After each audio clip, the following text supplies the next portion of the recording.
Alright, this is Of Men and Dragons, Book 1, Chapter 13 by DrBlackJack21. Jack strapped down the Kovacs carcass after shifting the iron so that the weight was evenly distributed throughout the cart. This was a significantly larger load than they'd taken on the first trip. With this haul, he had no doubt they could get all the furnishings needed to fill Shahar's room, stock up on things like food and hides, and still have a fair bit of refined iron to bring home. The less energy Angela had to spend on refining, the better. Angela was just saying her farewells to Shahar as he worked. And make sure you both get plenty to eat. Don't forget that while Jack can eat most of the food, he needs to stay away from your alcoholic beverages. Speaking of drinks, don't let Jack forget to drink water periodically. Left to himself, he'd likely get himself dehydrated. Shahar's face was pure incredulity, and Jack was sure that if left to her own devices, Angela would go on forever, so he walked up to interrupt. Thanks, Mom. I love you too. But we've done this before, remember? We'll be fine. Angela wasn't going to let them off that easily. And remind me how that turned out, because if I remember correctly, you almost got yourself killed and ended up with a broken foot. Clearly, someone needs to talk some sense into you two. Shahar was slowly backing away from the two siblings, not wanting to get caught in the crossfire. Jack set into a more relaxed stance and tried a different approach. Listen, we've almost got what we need to get a decent transceiver up and running, so... Listen, we've almost got what we need to get a decent transceiver up and running, so you can come along with us for future outings. But for now, we have to head out on our own. We're better prepared for any trouble we might run into this time, and hopefully we can avoid it altogether. I promise you we'll be careful and do whatever we have to return safely, okay? Angela looked a little sullen, but seemed to realize Jack was right. Fine, but if you get yourself killed out there, I'll never forgive you. Jack grinned. If I get myself killed out there, I promise to come back and haunt your ship so you're never alone. And we'll become the sort of ghost ship the sailors tell stories about for hundreds, no, thousands of years. Angela responded with a curt, "You'd better," before fading away and closing the door. Jack turned back to Shahar with a slightly more wary grin. Shall we be off? This time the journey was a much more relaxed affair. All the stress and what-ifs from the first trip were absent, leaving the two to enjoy the quiet sounds of nature as they walked. By mid-morning, they were about halfway to the village, and Jack was walking along with half-closed eyes. He was enjoying the crisp, early winter scent in the air, and it took him a moment to notice when the sound of the wagon next to him had come to a halt. Looking over at Shahar, Jack saw her focused into the distance. Following her gaze, he could see a distant wisp of smoke quite some distance to the north. Shahar looked back to Jack with a face of careful neutrality. Why don't you stay here with the cart? I want to go check that out. It's probably nothing. Jack returned her look with a steely resolve. But it might be something. You can check it out, but I'm coming with. Shahar looked like she wanted to argue, but looked back at the smoke and instead responded with a slightly distracted voice. Fine, you're the boss. Though I'm not defending you to Angela if you get yourself killed. As Shahar set off, Jack followed, grumbling to himself. What's with everyone assuming I'm going to get myself killed today? As they crept closer, Jack and Shahar both stayed low and crawled over the crest of the final hill separating them from the smoke. Looking over the ridge, Jack could see what looked like a temporary camp of Argun. However, these ones looked even more primitive than the villagers Jack was now familiar with. There were also a variety of items scattered around the camp that looked like they didn't belong. One Argun was wearing a delicate dress that seemed totally out of place as she guzzled down her drink. Another was using a well-crafted dresser as a stool on the far side of the campfire. Shahar spoke beside him, her voice thick with disdain. The hill people. They were thieves and murderers exiled from their villages. They then gathered together and formed their own villages hidden in the hills for survival. For a long time, they minded their own business, Then they started raiding anyone they saw as vulnerable. By that time, they had grown so large and knew the hills so well that every expedition sent to wipe them out either never found them or never returned. The bands must have taken advantage of yesterday's warmth and went out for one last raid. Looks like they found someone too. Probably some poor merchant trying to make his way to a winter home. My guess would be... Shahar's explanation cut out mid-sentence. The reason for the interruption was easy for Jack to see. Out of the tent came the largest Argoon in the camp. Behind him, he was dragging a child. The child obviously didn't belong in the camp. She was of lighter build and better fed. Her back was covered in welts like she'd been severely whipped recently. As the child fell down crying, the large Argoon kicked her in the ribs, and she got back up and continued following her captors while choking back more sobs. Jack felt his stomach drop out from under him. As Shahar eased her way back down the hill, Jack followed. Calming himself, he turned his attention to Shahar. What's going to happen to that girl? Shahar's eyes were focused in a far-off place, and her pupils were dilated. If she lives, she'll be a slave.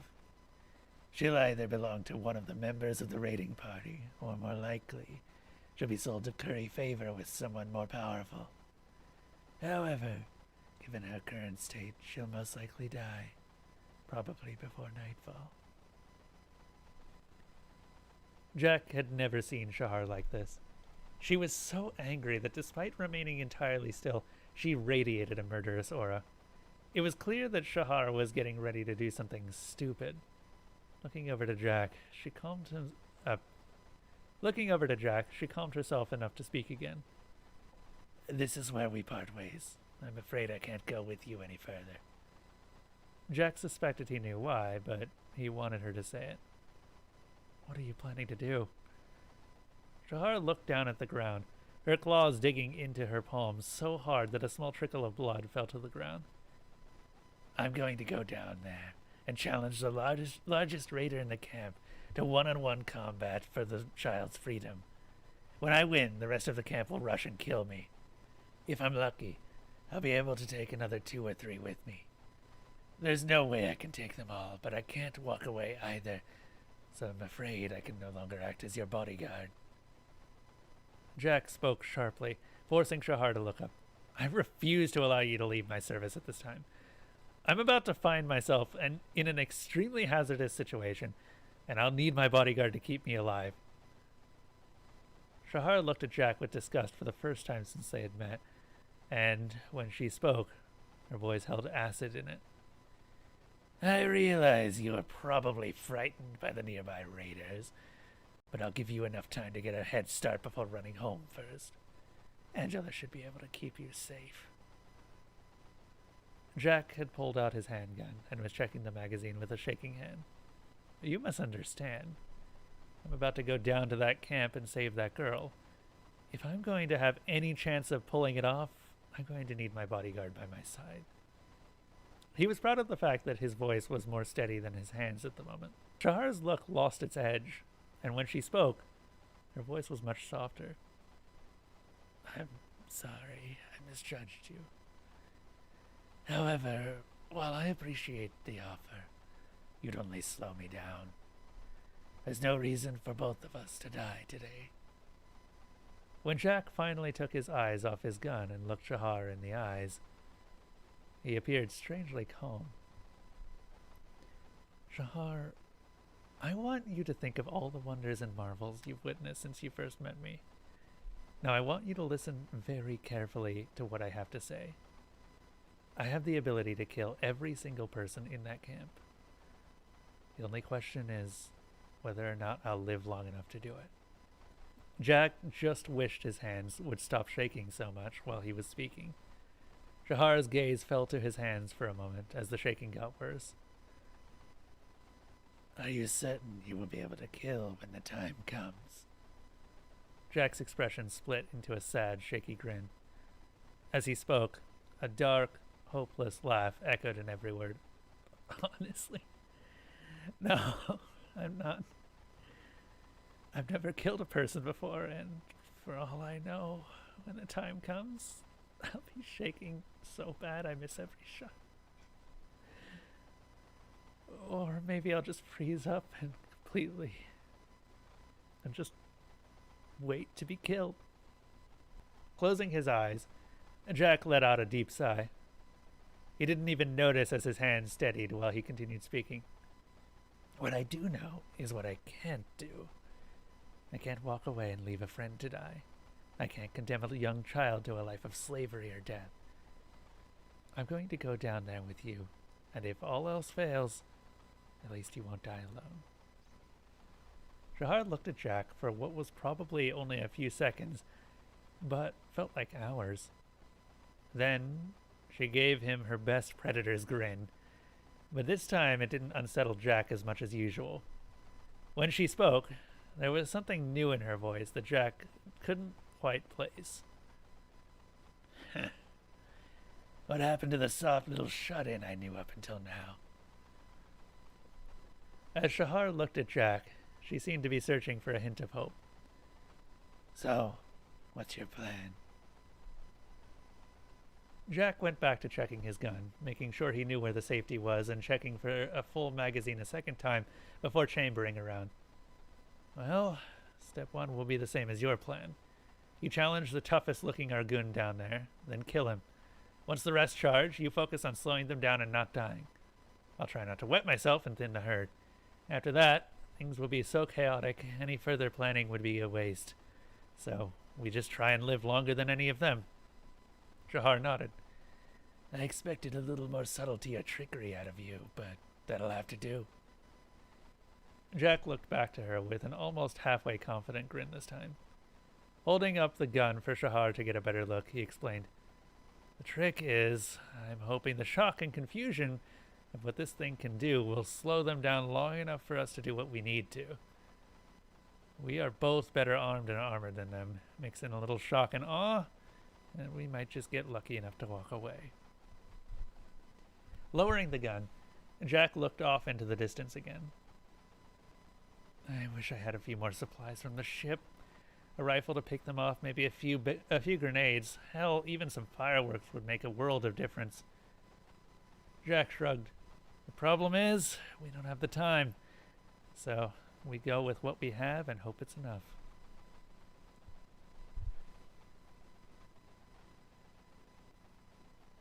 Shahar walked right towards the camp, and Jack followed a little way behind. As the men around the campfire stood and watched her approach, Shahar jabbed her spears into the ground and walked a short distance further. Stopping well shy of the camp, she shouted out her challenge. Is there any male here strong enough to challenge me? Many Argoon looked interested in taking Shahar up on her offer, but the largest of the group pushed his way to the front, standing a full head above the other 8-foot behemoths. His presence silenced all other challengers. Over his shoulder was a slung club with a stone tied to the end. It was larger and probably heavier than Jack was.